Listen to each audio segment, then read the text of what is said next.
ಮನೆಗೆ ದಾರಿದ್ರ್ಯ ಬರಲು ಇವುಗಳೇ ಕಾರಣವಾಗಿವೆ. ಸೂರ್ಯೋದಯಕ್ಕಿಂತ ಮುಂಚೆ ಎದ್ದೇಳದೇ ಇರುವುದು, ಬೆಳಿಗ್ಗೆ ಬೇಗ ಎದ್ದು ಕಸ ಗುಡಿಸದೇ ಇರುವುದು, ಬೆಳಗ್ಗೆ ಮನೆಯ ಮುಂದೆ ರಂಗೋಲಿ ಹಾಕದೇ ಇರುವುದು, ಹಿರಿಯರನ್ನು ಗೌರವಿಸದೇ ಇರುವುದು, ಹಸಿದವರಿಗೆ ಊಟ ಕೊಡದೆ ಕಳುಹಿಸುವುದು, ಹಾಲು ನೀರನ್ನು ಒಟ್ಟಿಗೆ ತರುವುದು, ದೇವರ ಪೂಜಾ ಸಾಮಗ್ರಿ ಮೊಂಡವಾಗಿದ್ದರೆ ಅಥವಾ ಸವೆದಿದ್ದರೆ ಅದನ್ನೇ ಬಳಸುವುದು, ಮಂಗಳಾರತಿ ಮಾಡುವಾಗ ಒಂದು ಹೂವು ಜೊತೆಯಲ್ಲಿ ಇಟ್ಟು ಆರತಿ ಮಾಡದೇ ಇರುವುದು, ಮೊಂಡು ಪೊರಕೆಯನ್ನು ಬಳಸುವುದು, ಹಿರಿಯರಿಗೆ ಎದುರು ಮಾತನಾಡುವುದು, ದೇವರ ದರ್ಶನ ಪಡೆದು ದೇವಸ್ಥಾನದಿಂದ ಮನೆಗೆ ಬಂದ ನಂತರ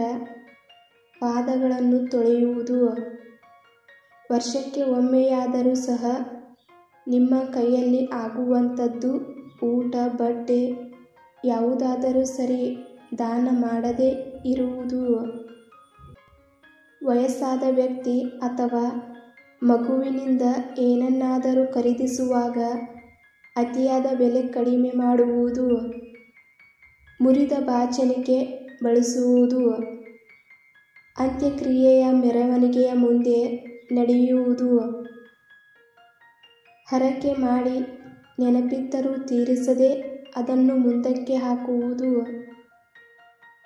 ಊಟ ಇರುವ ತಟ್ಟೆಯನ್ನು ದಾಟುವುದು, ದೇವರ ಮನೆಯಲ್ಲಿ ಒಣಗಿದ ಹೂವನ್ನು ಹಾಗೆ ಬಿಟ್ಟಿದ್ದರೆ ಮನೆಗೆ ಬಂದ ಅತಿಥಿಗಳ ಮೇಲೆ ಕಿರಿಕಿರಿಯಾಗುವುದು, ಯಾವಾಗಲೂ ಬಾಯಲ್ಲಿ ಪೀಡ, ದರಿದ್ರ, ಶನಿ, ಕಷ್ಟ ಎಂಬ ಪದಗಳನ್ನು ಉಪಯೋಗಿಸಬಾರದು. ಶುಕ್ರವಾರ, ಮಂಗಳವಾರ ಹಾಗೂ ಸಾಯಂಕಾಲದ ಹೊತ್ತು ಕಣ್ಣಲ್ಲಿ ನೀರು ಹಾಕುವುದು, ಹಿರಿಯರ ಕಾರ್ಯ ಮಾಡದೇ ಇರುವುದು ಅಥವಾ ಪದೇ ಪದೇ ಮುಂದಕ್ಕೆ ಹಾಕುವುದು, ದೇವರ ಮನೆಯಲ್ಲಿ ಅಥವಾ ದೇವರ ಫೋಟೋ ಪಕ್ಕದಲ್ಲಿ ಪೂರ್ವಜರ ಫೋಟೋ ಅಥವಾ ಸತ್ತವರ ಫೋಟೋ ಹಾಕುವುದು, ಸಂಜೆ ಹೊತ್ತು ಹಲ್ಲನ್ನು ಕಡಿಯುವುದು, ಊಟ ಮಾಡುವಾಗ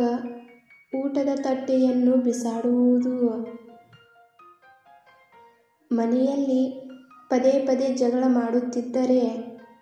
ಸಂಜೆ ಹೊತ್ತು ದೇವರಿಗೆ ದೀಪವನ್ನು ಹಚ್ಚದೇ ಇರುವುದು, ಅನವಶ್ಯಕವಾಗಿ ಖರ್ಚು ಮಾಡುವುದರಿಂದ